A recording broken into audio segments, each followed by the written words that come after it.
Barbara O'Neill, kontroverzná liečiteľka, zástanca alternatívnej medicíny, zachraňujúca ľudské životy. Dnes je medzinárodnou rečníčkou v oblasti zdravia, no jej život sa sprvu neuberal týmto smerom. O vegetariánstve a zdravej strave nevedela skoro nič, o Biblii a Bohu nechcela ani počuť.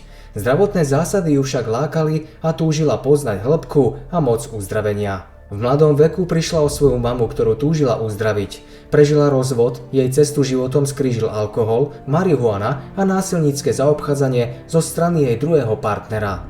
Neraz bojovala o zaopatrenie svojich 5 detí a veľakrát o život najmladšieho dieťatka, ktoré v jeden večer uprostred hlbokej džungle a silniacej búrky pomaly umieralo na astmatický záchvat. Zachráni Boh jej maličké dieťa? Vydrží táto silná žena bojovať o jeho život, dovolávajúc sa moci nebeského Otecka, ktorý pozná ťažkosti srdca milujúcej matky? Pozrite si dojímavý príbeh Barbary O'Neill, ktorá v žiali a v zúfalstve odvzdala život svojho umierajúceho dieťatka do rúk všemohúceho Boha, vo viere, že iba on dokáže to, čo nie je v moci žiadneho človeka.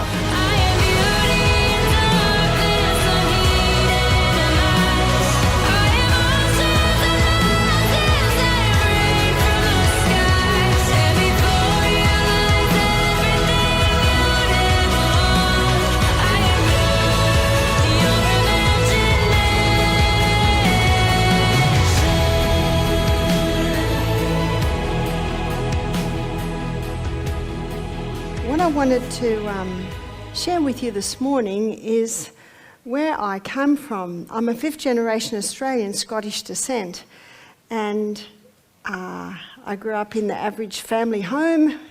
I'm one of 5 children. We had sausages and chops and mashed potatoes and frozen peas every night of the week, except for Sunday when Mum cooked the roast lamb. I didn't know there was any such thing in the whole world as brown bread, because we just always had white bread.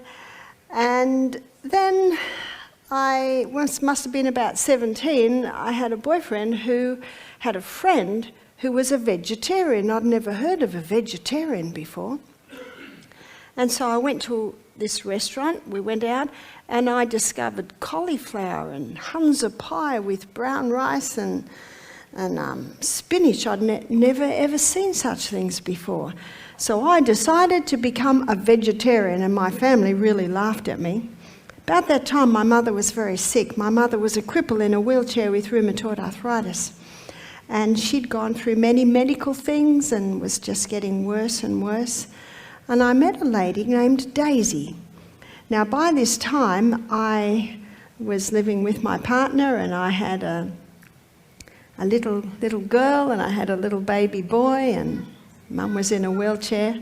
She was in Sydney and I was up near Newcastle, and I met a lady named Daisy. And she was a Seventh-day Adventist. I'd never heard of a Seventh-day Adventist before. And I told her about my mother. She said, "I think I can help your mother." And so I told my father. He flew straight up to see Daisy, and he said, "I think Daisy can help." So we flew Mum up to see Daisy. At this stage, Mum was only 5 stone. She could not walk. She was very deformed. Her knees were very swollen. Her hands were like this, and she could not pick things up. And Daisy, little by little, did natural remedies on her. I'd never heard of natural remedies before. And she fasted her and massaged her, and she got her off all her medication, and she was now pain-free. And now it was time to bring Mum back home. But Mum did not want to go any further with it. And so Mum very quickly deteriorated and her pains came back. My father put her in hospital. He didn't know what else to do with her. I travelled down to visit to see if I could talk to Mum, and we got a call in the morning that she died in the night. She was only 51. And my father said, "Your mother need not have died. Your mother believed that she would, and she would." Now, I had worked as a psychiatric nurse before I had children, so I was very, very interested in the emotional and the mental aspect of disease. And the lecture that I gave you at 9:30 really is an outcrop of me looking at alternative ways to heal mental illness. I see people heal now. I didn't see people heal as a psychiatric nurse. So it was a great concern for me that my mother had just passed. Now, my little children were getting colds and things like that, and I didn't want to treat them with drugs. I'd seen what Daisy had done with my mum. And so I began to ask people, and little by little I developed different ways to treat the children. About that time, I got to know some people who were living next door. I was 25 and this couple was 25 and 26. They'd just become Christians. And I remember she came to my house one day and she said, "Would you like to do a Bible study?" Now, I was greatly offended with this. I said, "No, thank you." I did not want to do a Bible study. And I was almost offended that she'd asked me such a thing. I just wanted to be friends with her and talk about health. Unfortunately, about that time, my partner had an affair with another woman and I was heartbroken. And this couple took me in and they would pray for me, and I began to become interested. And they said, "Barbara, all you have to do is give your heart to God." And I said, "How do you do that?" And they said, "Just say, 'Father, come into my heart.'" So in quiet moments when I was alone, I'd say, "Father, come into my heart." But nothing would happen. I wanted to know how you did this. I wanted what they had. They had a peace that I wanted, but I didn't know how to do it. My first husband was not, well, my partner was not very happy with me getting interested in religious things, so I used to be very quiet about it. They gave me a book called The Desire of Ages about the life of Jesus, but I couldn't read it. They said, "Read the Bible." And I got to the part where Aaron held Moses' hands up and they won the battle, but his hands went down, they lost the battle, and I thought, I don't know what all this is about. I found it very, very hard. And then they gave me a book called Your Bible and You, and it talks about how the Bible's written, and I read through that book and it just made sense. And I saw a picture, and it was a picture of Jesus knocking on a door, but there was no handle on the outside, and it really struck my heart. It said, "Behold, I stand at the door and knock, and if any man hear my voice and open the door, he says, I will come in." And I thought to myself, maybe that's how you do it. And I got down on my knees. I now had an understanding of what it was about. And I said, "Father in heaven, I give you everything. I give you my children, I give you my life." And when I got up, I felt a peace. And I thought, maybe I've done it. maybe I have done it. You know, as the days went by, I decided to pray every morning. I started to read, and I found that I could read a lot easier. And my friends gave me a little book called Steps to Christ. And this book goes through the steps. And we got to a chapter, and it talks about the will. In fact, it is so good, and it explained it so well, I've memorised it. It says, it's page 47, it says, "What we need to understand is the true force of the will. This is the governing power in the nature of man. It is the power of decision or of choice. You cannot change your heart. You cannot of yourself give to God its affections." And when I read that, I thought, well, what can you do? And then the next sentence tells you, it says, "But you can give him your will.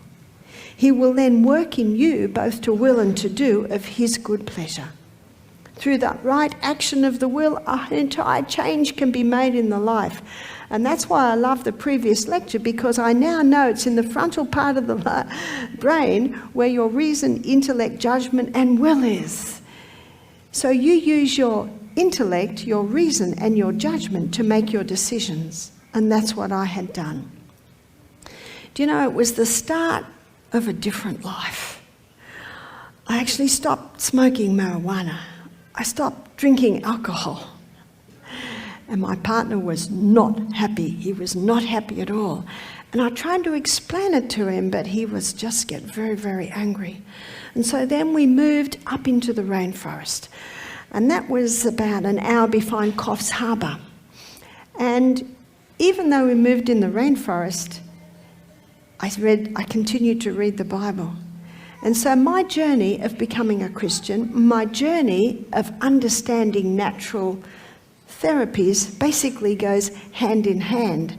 And there's a lovely verse, it's Psalm Psalm 6 verse 8, and I made it mine.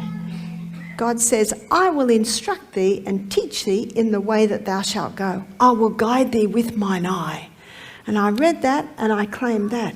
And little by little, as the children got sick and I'd have books and I'd try different things out on them, my son Peter had very, very bad asthma. And he was my 5th child, so the children keep coming. We've got a few more children now. And Peter's birth was quite amazing because they thought I had a long time to go, and my baby came quickly and I just delivered him myself. In fact, they came into the room and there I was holding the baby's head. They nearly hit the roof. But I didn't realise that Peter was going to become very, very ill.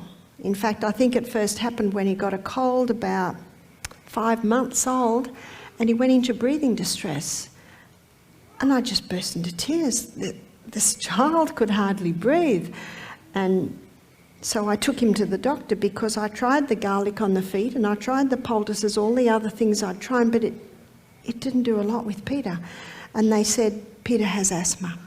He's got severe physiological asthma. He will need Ventolin. So when I went into the hospital, they would give him Ventolin and that would open the bronchioles. And then I read an article in the paper and it said Ventolin reduces lung capacity. I thought my asthmatic son needs all the lungs that he can get. How come Peter got asthma? Well, my sister and my father both have asthma. My sister was 8 years younger than me and I used to sit by her bed. She was my baby. I used to read to her. I used to stroke her. I saw ambulance come to our house and take her to hospital. So it actually touched a few nerves with me that now my baby had asthma. I remember we got back from town one night and I'd started to know a few things I could do because I went to the naturopath and he told me to do hot and cold compresses on his chest. He told me to stop all wheat and dairy. We're only having a little bit. And he said to give him licorice and slippery elm. So I'd started to do a few things. Peter was about 14 months old, mostly breastfed. And we come back from town late one night. Now we're way up in the mountains. And there was a storm. And when you're up in the mountains and you don't have electricity and there's a storm raging and you got 5 kids, I've got the baby, it's quite a thing to get them out of the van and into their bed. And I could see that Peter was struggling with his breathing. You see, his nostrils would flare with every breath, and from his neck to his hips, the body would go like this with every breath. It's so scary. And I said to my partner, he's very ill. We need to take him to hospital. And he said, no, he's not that bad. We can't. Look at the storm. The kids are all asleep. He'll be all right. And he went to bed. Now, for me to do hot and colds, I have to put him down and get everything ready. But if I put him down, he would get distressed and then his breathing would get worse. So I thought, what do I do? I'm in the rainforest. I can't do anything. I thought, I'll go to bed, I'll sit up and I'll just hold Peter and I'm going to pray all night and fight for the life of my child. There was nothing else I could do. My hands were totally tied. So I sat there and I just started praying, Father in heaven, just my child, my child, my child. And I'd fall asleep. And I'd wake up and I'd feel terribly guilty because I'm supposed to be fighting for the life of my child. And I'd try again, fighting for the life of my child. And I'd fall asleep again. And I'd wake up and he's still breathing, but it's in breathing distress. And I realised I couldn't do it anymore. I kept falling asleep. I was failing my post. So I did something that it's very, very hard to do. I just said, Father in heaven, you can have him. It's very hard to do that. I said, he's yours. Just take him. And of course, I, in my humanity, thought I was killing my child. But I knew I couldn't stay at my post anymore. So I just surrendered him to God. I said, take him. He's yours. And I fell asleep. And I woke up in the morning and Peter was still alive and he had no more breathing distress. No person on the planet knows What happened that night? No one knows. You don't tell anyone. Who do you tell? My mother was dead. Maybe she would understand. My partner, he wouldn't understand. He'd probably think I was silly. And you just get up in the morning and you thank God that he didn't die that night. And you just go about your day. You do the washing and you fix the children. But you know there's a God in heaven. He watches everything that you do. And he sends angels to help you. No mother is ever alone. No father is ever alone. And I think only the God of heaven knows the struggles of a mother's heart. Do you know what I realised as time went on? I can't save the life of my child. Only God can. And God was waiting for me to give my child to God. And I thought that I had to fight for the life of my child. I can heal no one. I can save no one. God has given us principles that if we adhere to them, our body can heal. But God is the healer, and he can touch us with healing. But he gave us hands, he gave us minds to do it. And that's why that thrilling story of that little boy who was healed from his asthma. You know, there are many methods of healing, but there are only one that God approves of, because God put into our body a self-healing mechanism. And he also gives us knowledge on the treatments or the conditions required to actually stimulate that healing process. Peter got stronger and stronger. And there is one situation I'll tell you about, because the naturopath said, if you give him an enema, it will ease his breathing distress. Peter was 14 months at the time. How do you give a 14-month-old an enema? And I thought to myself, I've got to distract him. Right at the point, I put the enema nozzle in. Now, Peter had an older brother, James. So Peter's 14 months old. James was probably about 8 at the time. And James had a submarine.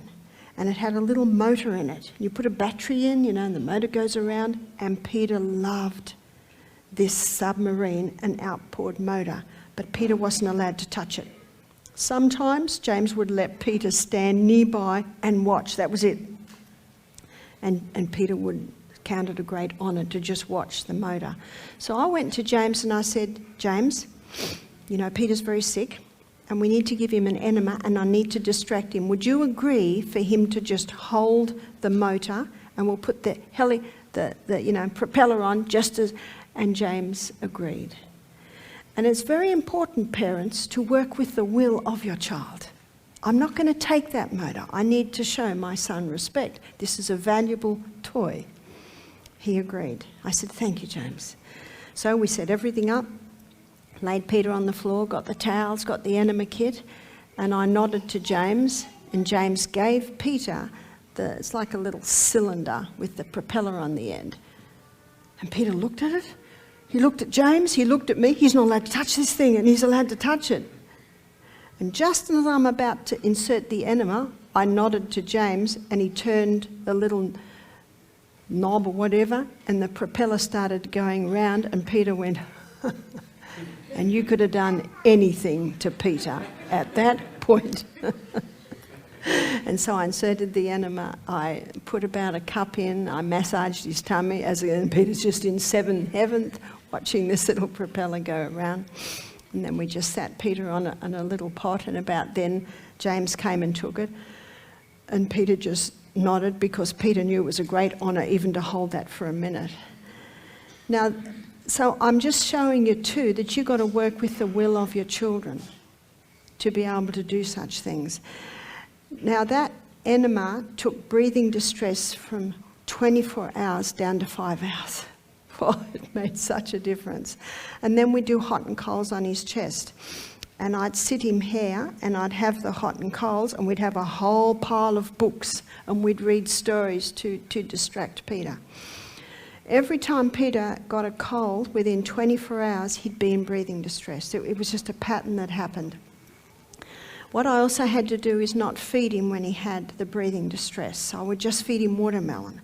So what I'd do is I'd have one child in the bedroom reading stories to Peter while we all ate, and then we'd clean all that up, and then the child that didn't eat, we'd have a meal out the back for him, because, you know, you can't say to a child, you can't have this meal while everyone's and I just gave him watermelon. That certainly helped. The herbs certainly helped.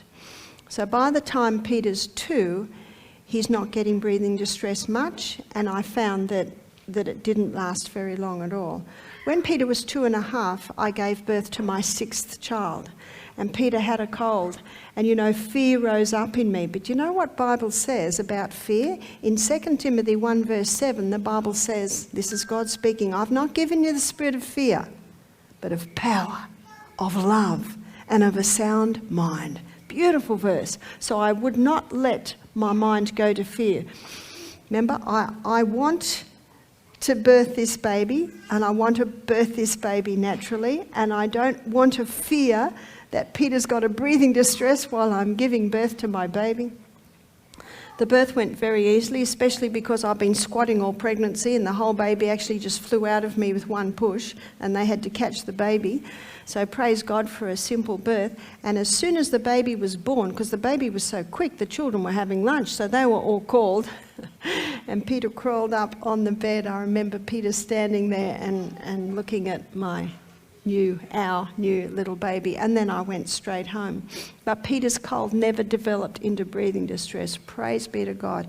Do you know there's a verse in the Bible, I think it's 1 Corinthians 10:13, where it says that there's no temptation taken you, but such as is common to man. And God will not tempt you above what ye are able. And with that temptation, he'll make a way of escape that you may be able to bear it. At the age of 2.5, Peter's not having asthma anymore. In fact, he never had asthma again. Now, he had severe physiological asthma. At the age of 7, the naturopath called me. He said, Barbara, I'm about to speak at the Asthma Foundation. I want you to tell me the details of Peter, because he said, you know more about asthma than I do now. He said, Peter's the worst case I have ever seen. So I told him what I did. I told him about the herbs and about the foods we'd stopped. I told him about plantain. Plantain, you'd see it out in the grass. It's a herb that's an expectorant. I used to give Peter lots of plantain. I'd boil it up, put a bit of lemon and honey, and he loved his plantain tea, and it strengthens lungs. So there's a whole lot of bits and pieces I did. 3 days later, the naturopath rang me. He said, they were a little bit hesitant at first, but he said after a while, the people softened and listened to what I had to say. I think he just told the story of Peter. He said, when I'd finished, a lady came up, and he said it was as if she was explaining Peter. Severe physiological asthma. He was on cortisone every day and cortisone puffers, and he had to have enemas to help him go to the toilet because his medication constipated him so much, and the doctors had given him 2 weeks to live. He was 7, the same age as Peter. And then the naturopath said to me, and look at Peter. I remember the naturopath said, everything you're doing to Peter is going to be as strong as an ox. In the back of my book, there's a picture of Peter. In the back of my book, I've got my children in my ages. The little one at the end is me. So there's me, then my daughter and my son. 2 more daughters. So the second last one is Peter. He's got muscles like this. He is as strong as an ox. So I know that genetics may load the gun, but lifestyle pulls the trigger. Peter was born with strong genes towards the asthma, but from the age of 3, no more asthma. And remember what the naturopath said? This was the most severe case he had ever seen. It was severe physiological asthma. So I praise God that we have been given a body that, being born in 2018, and we weren't always born in that. I was born in 1953. We have all been born with some genetic weaknesses. but it need not control us. And that's where I feel that I play a part. I feel that I have been called to be a teacher. And you can see by the experiences I just gave you that sometimes they were very heartbreaking experiences, but I learned so much. One lady said to me when I said, but I have no qualifications, she said, you've got 6 BAs, BA, be wise, that you learn much by helping those. And so life went on, and every morning I would pray, Father in heaven, what do you want me to do? What can I do for you? And he would impress on my mind, your children, your children. But one morning, I got a different impression in my mind. He said, put meetings together and teach young mothers how to treat their children naturally. I was so excited. And then I ran into the children. We'd always read the Bible every morning, and I was reading another book. It was called The Testimonies. And I sat down and started to read, and I got to the point, we were just up to this point, and it said, meetings should be given to teach the people how to do natural remedies. I just about screamed.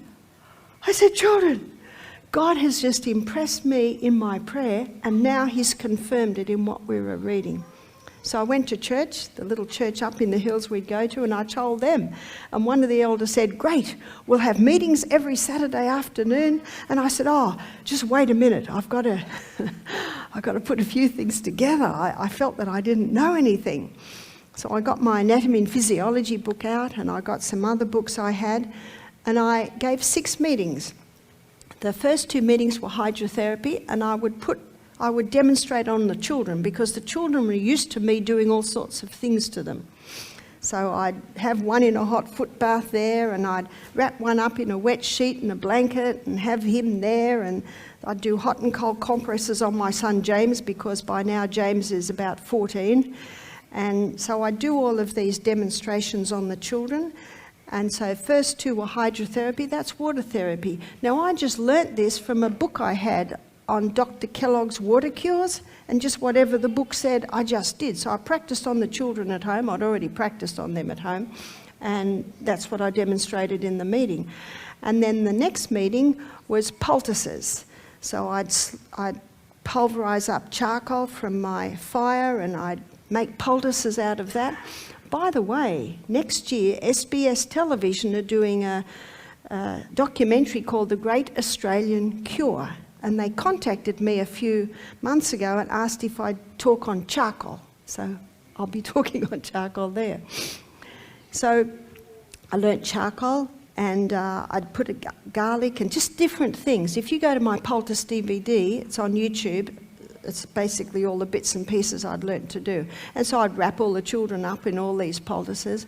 And then the next meeting was herbs. And the herbs I did was just the herbs growing out in the garden. I'd talk on dandelion, I'd talk on chickweed, I'd talk on radium, and I definitely would talk on plantain, because I believe plantain played a main role in Peter recovering from his asthma. Psalm 104 verse 14, the Bible says, God gave herbs for the service of man. Those herbs come in to serve you, to strengthen you, to heal you.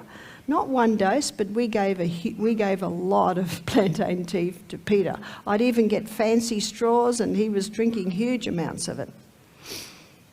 So back to the meetings. They're the first 4 meetings. The 5th meeting was the 8 laws of health I touched on last night. That's found in the little book Ministry of Healing. And then the final 6th meeting, I talked on food. And then we got all the ladies in church. We gave them recipes to do healthful foods.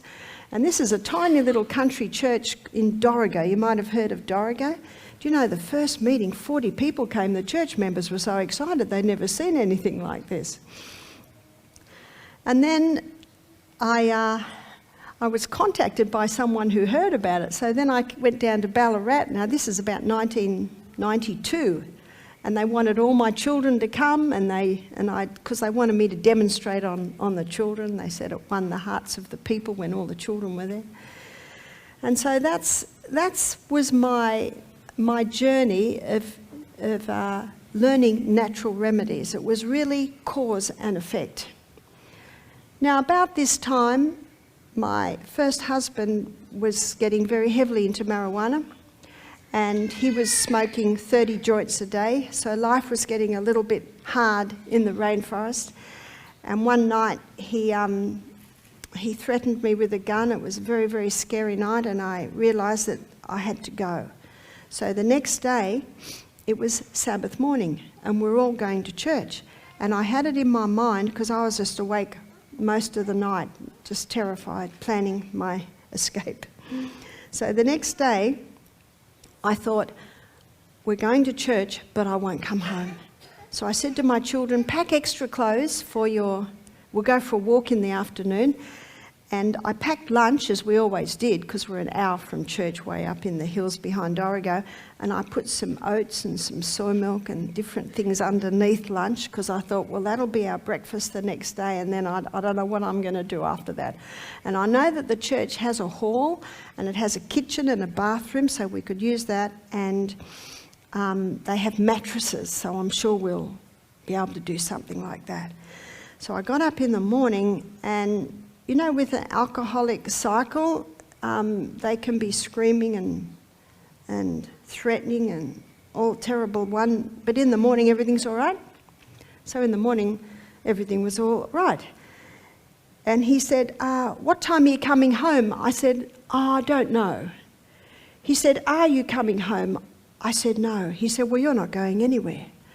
And I thought, oh dear, I'll have to change this a bit. So I said, all right, I'll come home. And he knew I would not lie. But in the back of my mind, I thought, I'm a woman, you know, we can change our minds.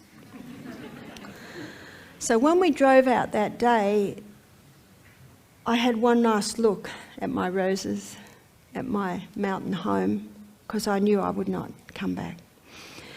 In fact, when it got difficult, even a month before, I'd be thinking, the lettuces are about to be picked. Where will I find 7 beds? Where will I find a washing machine? And it's just overwhelming. And when a woman is having a hard time and she stays, I've heard people say, stupid woman, why doesn't she leave? You don't know. You're terrified. And you don't know how. You don't know how. And you think if you get out, they'll come after you. It's a terrifying thing. And so you stay. And then it gets really bad. And when it gets really bad, the lettuces and the roses fade into significance. It might sound silly, that's, I suppose, what I thought as a woman. And we left. And I knew that I would not come back, because I knew that I could not stay in the home, because he'd got a gun that night, and I'd heard him go to the billy where the bullets were kept. It was a terrifying night. But in the morning, everything was all right. I got to church, and the little tiny church, I think 40 people, but not always 40 there. And the ladies came out. Oh, how they loved us. When we started going to that church, it was instantly half full with all my children. And when I got out of the car, I just burst into tears. I'd hardly had any sleep. And the ladies said, what? And I told them. And the men said, let us go to the police. Please let us go to the police. I said, no, you're terrified, just terrified. No. And we went to church, and my children were there. My children were very quiet. I remember about a month before, a lady had come to me and she said, Barbara, what's happening in your home? She said, I look at the faces of your children and I think, what's happening in that home? Oh dear, you think it's all right. You think you try and make it all right, and that just broke my heart. I wanted to think that they were protected, that it was all right. It wasn't until I left that I started to realise that how bad it was, really. And so when I said to the ladies, we'll just stay in the hall, and you're coming to our house. Do you know, that afternoon I had ladies, church members, bring me money, slipping money to me, food, clothes.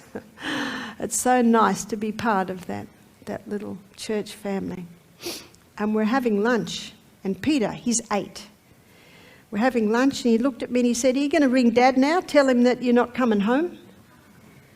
That you've changed your mind? I thought, how does he know that? Do you know the children see everything? More than we think they do. So I rang him up in the afternoon. I said, we're not coming home. I've changed my mind. We're not coming home. He said, I'm so sorry. Everything will be all right. It'll never happen again. Do you know, all I want is to go home. That's all I want. It's my home. So hard, so hard. I said, no, we can't. We can't come home. That was so hard to do that because all I wanted is to go home. That was very, very hard. And we went to a lady's house, and my daughter thought she was a very wealthy lady because she had 40 pillows. She had places for all of us. Midweek, I found a house. Do you know no one will rent a house to a woman with 6 children? I rang up a few places. How many children do you have? 6. How many? 6. 6. Oh, no. Oh, so hard. You can't get a place. I finally found a place that was a house in a caravan park. It was a big old house, and it had 5 bedrooms. It was sort of verandas had been built in, and a lady agreed to see me, even though and I went with the lady I was staying with, and as soon as I walked into the room, the whole room was flooded with sun, and I felt God was saying, this is your house. And I looked at the lady and I got $50 out and I said, can I have it? And she said, your children. And the lady with me said, these children are the best children you will ever meet in your life. They're the most And she said, all right. And she told me later that her husband just lost it that night when she said she'd rented a house. She'd rented the house to a lady with 6 children. Do you know, the very next morning we got up, we always gardened. So I went out the back and I saw Hank. He was a German man. He and his wife owned the caravan park. I said, oh, Hank, we'd like to start a veggie garden. And he said, yeah? Well, you can have that plot down there. Do you know, we went down and he came running out with implements. And my daughter started to help with the cleaning. She started to bake bread and sell it in the shop every day. My son James was 15 now. He did all the mowing every afternoon, and it got to the point where they actually thought that we were one of the best things that had ever happened to them. Praise be to God. But after a few months, I saw it wasn't a good influence, because people that live in caravan parks are often low economic. And I remember one lady I used to watch her, she'd come out every day and she'd obviously been beaten up that night. So it was not too bad because my children were homeschooled, so the children were at school through the day. There were probably about 10 children in this little caravan park. So what I would do is when the children came home from school, I would go outside and play with them, because if I was there, it was a better tone. And there was cement outside where we lived, so we'd do skipping and we'd do handball. So every afternoon, I was 40. I went out and I played with the kids, and we played cricket and we played handball, because if I was there, it was a better tone. And there was a little boy, and his mother was the one that was beaten up a fair bit. He was only 10, his name was Brendan. He was very small for his age. You could tell he came from a very troubled home, but he was very good at handball. So I got very good at handball too. And I remember he came one afternoon, knocked on my door, and I said, yes, Brendan. He would hardly look at you, he'd always have his head down. He said, will you play handball with me? Oh, what an honour. I dropped everything to play handball with Brendan. Then God opened the door for us to move to a little country house.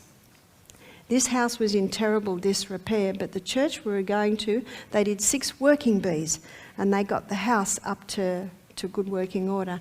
And then I started to give meetings in that little church, and we started to give meetings to the public. I was a single mother for 4 years, and then my eldest daughters went to work at a health retreat called Living Valley Springs in Queensland. So one daughter went up, then the other daughter went up, and they started to train in massage and colonic irrigations and lymphatics. And I thought, well, half my kids are up there, I might move up there. So I moved up there.